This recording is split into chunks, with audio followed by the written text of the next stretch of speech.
ലോക ഭൂപടത്തിൽ വളരെ ചെറിയ രാജ്യമാണ് ഇസ്രായേൽ. പക്ഷേ ലോക രാഷ്ട്രീയത്തിൽ അതിൻ്റെ സ്വാധീനം അസാധാരണമാണ്. മിഡിൽ ഈസ്റ്റ് മേഖലയിലെ സംഘർഷങ്ങൾ, മതചരിത്രം, സൈനിക ശക്തി, സാങ്കേതിക മുന്നേറ്റം ഇതെല്ലാം ചേർന്നാണ് ഇസ്രായേൽ ഇന്നത്തെ നിലയിലെത്തിയത്. ഇസ്രായേലിൻ്റെ ചരിത്രം മനസ്സിലാക്കാൻ നാം ആയിരക്കണക്കിന് വർഷങ്ങൾ പിന്നിലേക്ക് പോകണം. പുരാതന കാലത്ത് ഇന്നത്തെ ഇസ്രായേൽ പ്രദേശം കനാൻ എന്നറിയപ്പെട്ടു. ഇത് യഹൂദ മതത്തിൻ്റെ പുണ്യഭൂമിയായി കരുതപ്പെട്ടു. ജെറുസലേം നഗരം യഹൂദർക്ക് മാത്രമല്ല, ക്രൈസ്തവർക്കും മുസ്ലിങ്ങൾക്കും ആത്മീയ കേന്ദ്രമായി മാറി. അതുകൊണ്ട് തന്നെ ഈ ഭൂമി എല്ലായ്പ്പോഴും രാഷ്ട്രീയവും മതപരവുമായ സംഘർഷങ്ങളുടെ കേന്ദ്രം തന്നെയായിരുന്നു. 70-ൽ റോമിൽ സാമ്രാജ്യം ജെറുസലേം കീഴടക്കി. യഹൂദർ ലോകത്തിൻ്റെ വിവിധ ഭാഗങ്ങൾക്ക് ചിതറിപ്പോയി. ഈ കാലഘട്ടം യഹൂദരുടെ പ്രവാസ ജീവിതത്തിന് തുടക്കമായിരുന്നു. രാജ്യമില്ലാതെ പല നൂറ്റാണ്ടുകൾ അവർ യൂറോപ്പിലും ഏഷ്യയിലും ജീവിച്ചു. കാലം കടന്നുപോയപ്പോൾ യൂറോപ്പിൽ യഹൂദർക്കെതിരായ വിവേചനം വർദ്ധിച്ചു. 19-ാം നൂറ്റാണ്ട് അവസാനം സിയോണിസം എന്ന രാഷ്ട്രീയ ആശയം രൂപപ്പെട്ടു. യഹൂദർക്കായി സ്വന്തം രാജ്യം സ്ഥാപിക്കണമെന്ന ലക്ഷ്യത്തോടെ ഒരു പ്രസ്ഥാനം ആരംഭിച്ചു. ആദ്യ ലോക മഹായുദ്ധത്തിന് ശേഷം ബ്രിട്ടൻ ഈ പ്രദേശം നിയന്ത്രിച്ചു. അപ്പോൾ യഹൂദരും അറബുകളും ഒരേ ഭൂമിയിൽ താമസിച്ചു തുടങ്ങി. ഇത് ഭാവിയിലെ സംഘർഷങ്ങൾക്ക് അടിത്തറയായി. രണ്ടാം ലോക മഹായുദ്ധ ചരിത്രം മാറ്റി. ഹോളോകോസ്റ്റ് ദുരന്തത്തിൽ ലക്ഷക്കണക്കിന് യഹൂദർ കൊല്ലപ്പെട്ടു. ഇതിനുശേഷം ലോകരാജ്യങ്ങൾ യഹൂദർക്കായി ഒരു രാജ്യം രൂപീകരിക്കണമെന്ന് പിന്തുണച്ചു. 1948-ൽ ഇസ്രായേൽ ഔദ്യോഗികമായി സ്ഥാപിക്കപ്പെട്ടു. പുതിയ രാജ്യം പ്രഖ്യാപിച്ചതിനൊപ്പം സമീപ അറബ് രാജ്യങ്ങൾ യുദ്ധം ആരംഭിച്ചു. അതായിരുന്നു ആദ്യ അറബ് ഇസ്രായേൽ യുദ്ധം. ഇസ്രായേൽ അതിൽ നിലനിന്നു. അത് ലോകത്തിന് വലിയ അത്ഭുതമായി. അടുത്ത വർഷങ്ങളിൽ നിരവധി യുദ്ധങ്ങൾ നടന്നു. 1967-ലെ 6 ഡേ വാർ ഇസ്രായേലിൻ്റെ സൈനിക ശേഷി ലോകത്തിന് തെളിയിച്ചു.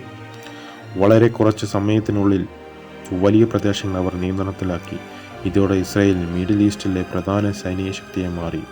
ഈ സമയത്താണ് അമേരിക്കയും ഇസ്രായേലും തമ്മിലുള്ള ബന്ധം ശക്തമായത്. സൈനിക സഹായം, സാങ്കേതിക സഹകരണം, സുരക്ഷാ പങ്കാളിത്തം എന്നിവ വളർന്നു. ഇന്ന് അമേരിക്കയുടെ ഏറ്റവും അടുത്ത കൂട്ടാളികളിൽ ഒന്ന് ഇസ്രായേലിൻ്റെ സുരക്ഷാ സംവിധാനത്തിൽ ഏറ്റവും കൂടുതൽ ശ്രദ്ധ നേടിയത് മൊസാദ് എന്ന ഇൻ്റലിജൻസ് ഏജൻസിയാണ്.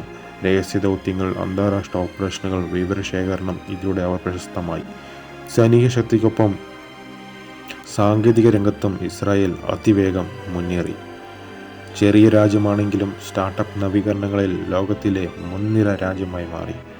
സൈബർ സുരക്ഷ, പ്രതിരോധ സാങ്കേതിക വിദ്യ, കൃഷി നവീകരണം, മെഡിക്കൽ ഗവേഷണം എന്നിവയിൽ വലിയ പുരോഗതിയുണ്ടായി.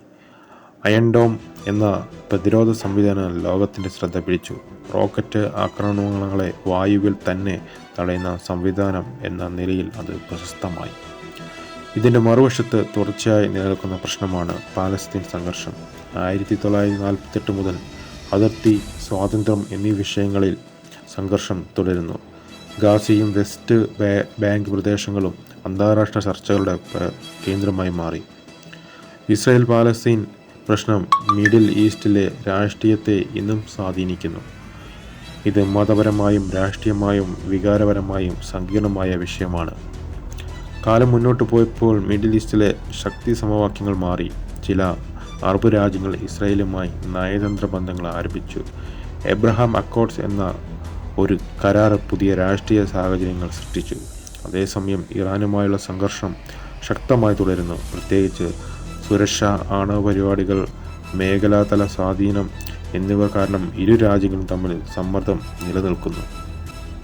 ഇന്നത്തെ ലോകത്തിൽ ഇസ്രായേൽ ഒരു രാജ്യം മാത്രമല്ല, സുരക്ഷ, സാങ്കേതികവിദ്യ, രാഷ്ട്രീയം, മതചരിത്രം എന്നിവയുടെ സംഗമസ്ഥാനമാണ്. രാജ്യത്തിൻ്റെ വലിപ്പം ചെറുതായിരുന്നാലും അതിൻ്റെ സ്വാധീനം ആഗോളതലത്തിലാണ്. ചരിത്രപരമായി ദുരന്തങ്ങൾ അതിജീവിച്ച് ഒരു ശക്തമായ രാഷ്ട്രീയമായി മാറിയ ഉദാഹരണമാണ് ഇസ്രായേൽ. ഇന്നും ഈ ഭൂമി ലോകവാർത്തകളിൽ തുടരുന്നു.